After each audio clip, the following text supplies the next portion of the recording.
Hi my friends, good morning. ഞാൻ നിൽക്കുന്നത് വളരെ പ്രസിദ്ധമായ മലബാർ പോളിടെക്നിക് കോളേജിൻ്റെ മുൻപിലുള്ള ആ വാച്ച് ടവറിലാണ്. ഈ വാച്ച് ടവർ ഇവിടെ ഉണ്ടാക്കിയിരിക്കുന്നത് ഇവിടെ പഠിച്ച പിള്ളേർ തന്നെയാണ്, കുട്ടികൾ തന്നെയാണ്. അവരുടെ കഴിഞ്ഞ ലാസ്റ്റ് ഇയർ മെക്കാനിക്കൽ സ്റ്റുഡൻസിൻ്റെ അവർ ഉണ്ടാക്കിയിരിക്കുന്ന ഒരു ചെറിയ ടവറാണ് ഇത്.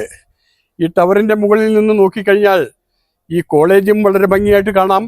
ഈ കോളേജിൻ്റെ താഴെ ഭാഗം വളരെ വശ്യമനോഹരമായ ഒരു പർവ്വത നിരയാണ്.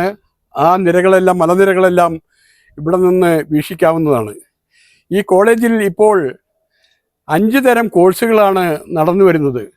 അതായത് civil, mechanical, electrical, architecture, automobile. ഇതിൻ്റെ എല്ലാം അഡ്മിഷൻ ഇപ്പോൾ ആരംഭിച്ചിട്ടുണ്ട്. +2 കഴിഞ്ഞവർക്കും 10th ക്ലാസ് കഴിഞ്ഞവർക്കും ഇവിടെ അഡ്മിഷൻ കിട്ടാവുന്നതാണ്. എല്ലാവർക്കും നന്ദി, നമസ്കാരം. ഞാൻ ജോൺസൺ ഹിൽ പാലസ്.